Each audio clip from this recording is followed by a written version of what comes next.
Aujourd'hui, on va customiser cette maison en bois. Si vous voulez voir comment j'ai construit cette maison puzzle en 3D, eh bien je vous mettrai la vidéo concernée en barre d'infos. Le thème, ça sera chalet à la montagne. Alors c'est parti! J'ai décidé de diviser cette vidéo en 3 parties que j'ai appelées jour 1, 2 et 3 pour qu'on se repère plus facilement. Pour plus de facilité dans la décoration, il vaut mieux enlever les toits d'abord. Et les barrières. J'ai aussi retiré la porte et je vous montre le petit bloc que je vais utiliser comme tapis. Ce déchet de construction me servira de poignée de porte. Ce plan, c'est juste pour vous montrer que je mettrai des pailles aussi après les barrières, mais vous verrez plus tard comment je vais faire. J'ai donc peint en noir la poignée de porte ainsi que toutes les encadrures de fenêtres et de portes. Sans oublier l'intérieur des fenêtres et des portes aussi. Pour l'intérieur, juste un bout de pâte à fixe et dessus j'ai mis un bout de sopalin pour pouvoir les bomber sans abîmer la peinture que j'avais fait préalablement. Par la suite, j'ai peint en couleur brun le contour des toits ainsi que les barrières et la porte. Voici une vue de l'intérieur une fois sec. Par la suite, j'ai aussi peint en noir les encadrures de fenêtres et de portes, mais à l'intérieur. Dans un sopalin plié, j'ai mis un petit peu de peinture acrylique bleue que j'ai tapoté sur le futur tapis afin de lui donner un peu de texture et de dimension, avant d'y apposer un dessin de flocon. Pour la cheminée, il faut déjà séparer les morceaux. Ensuite, je vais tracer des lignes horizontales et quelques-unes verticales pour simuler des briques.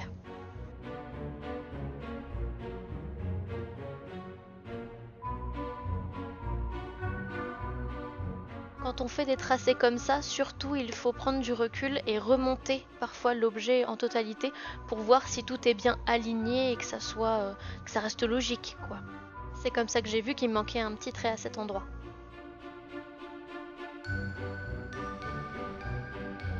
Puis j'ai peint l'ensemble avec un mélange de rouge orangé et de noir. Afin qu'on distingue bien les briques, par la suite j'ai repassé au crayon sur mes tracés pour bien les marquer et j'ai passé un coup de gomme mie de pain que vous voyez là, c'est la partie rose que l'on tamponne pour enlever l'excédent. Et évidemment, il faut aussi que je peigne l'intérieur. Avec de la colle Taki, j'ai voulu consolider un petit peu l'assemblage de la cheminée, puis j'ai fixé le tout une fois que ça me plaisait avec de la colle cyanolite.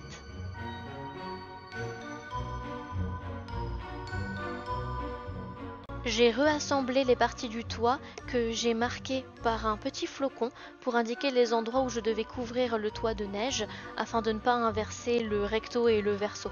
Là, c'est la bonne consistance de la neige structurée, donc je peux l'étaler à l'aide d'un pinceau contre le toit. Mais je vous ferai un gros plan juste après pour que vous puissiez voir la texture que ça a. Honnêtement, recouvrir une surface de neige, c'est super long.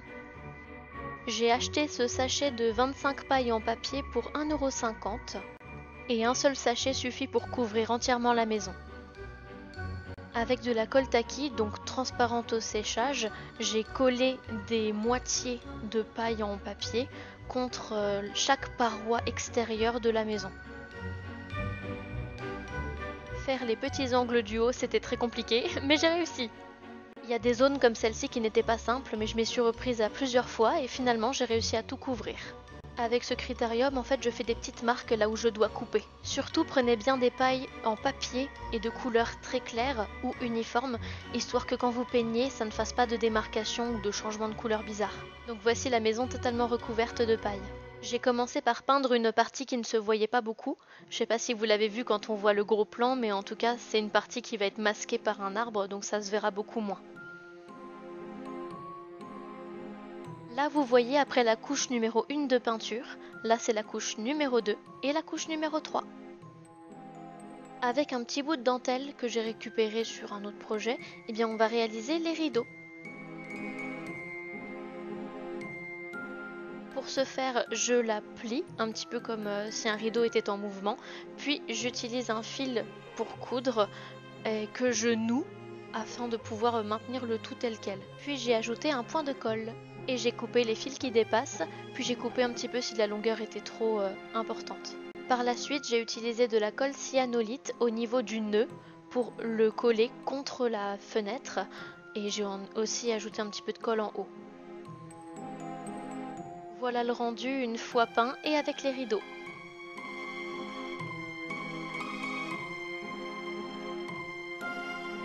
Il y a des petits détails dans les coins que je n'ai pas encore fait, il fallait que je les peigne, donc c'est ce que j'ai fait avant de remettre le toit.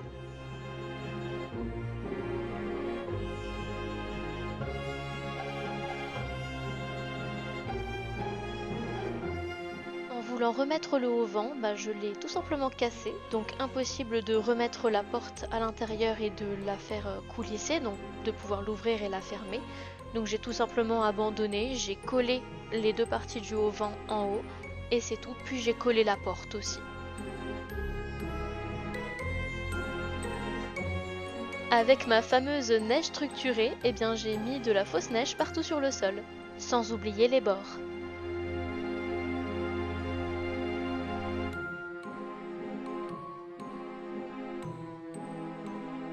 Sur la terrasse, j'ai aussi enneigé les barrières, posé le tapis et mis de la neige partout autour du tapis et en le recouvrant un petit peu pour que ça fasse illusion. J'ai aussi couvert de neige la jointure des toits, pour que ça fasse plus réaliste tout simplement, en faisant un petit peu des monticules comme si la neige venait de tomber. Sans oublier d'en mettre aussi sur la bordure de la cheminée. J'ai découpé un petit cercle de papier qui m'indique la taille maximum du patron de mon sapin. Et une fois que les deux parties de mon patron sont ok, j'ai plus qu'à les découper dans de la feutrine verte.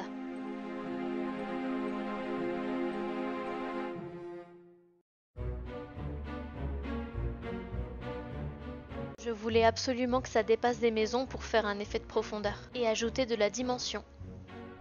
Avec un pistolet à colle chaude, j'ai collé le tout pour faire un cône. Je pense que les images valent mieux que les explications.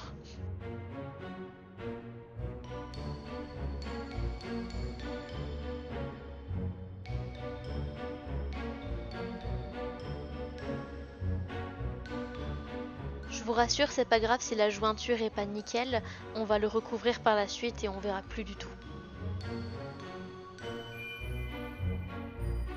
Toujours en utilisant de la colle chaude, j'ai collé la base. Faites attention à vos doigts. Ces deux triangles sont la base pour faire un sapin. Donc il y a des triangles qui font 2 cm de côté et des triangles qui font 1,5 cm de côté.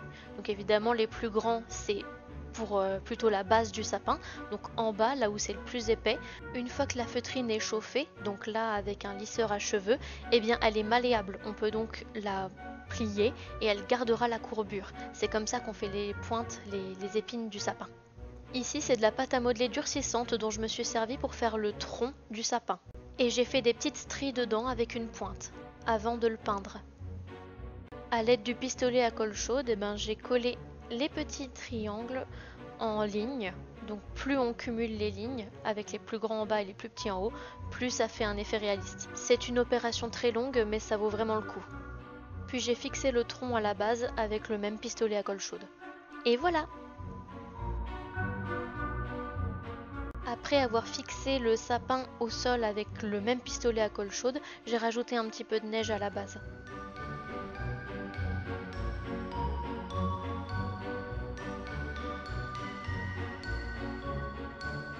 Il manque de la neige sur le haut-vent et sur le sapin.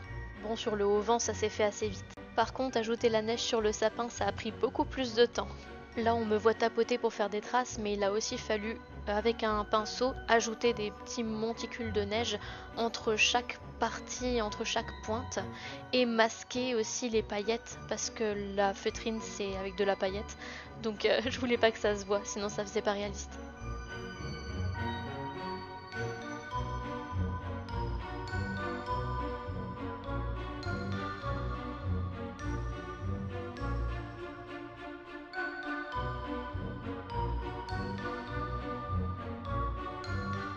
Je vous présente aussi cette maison à côté de la première que j'ai faite sur le thème maison alsacienne et de la troisième et dernière maison qui n'est pas encore décorée. Comme ça vous donne un aperçu de ce qui est à venir et de ce qui a déjà été fait. Si vous voulez, bien sûr, je vous mets en barre d'infos les liens concernés.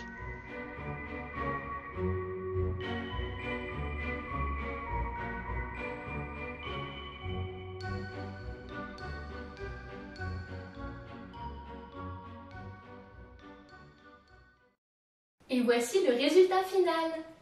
Je vous le montre à côté de moi pour que vous puissiez voir à l'échelle ce que ça donne. Ça fera une très jolie déco de Noël sur ma table.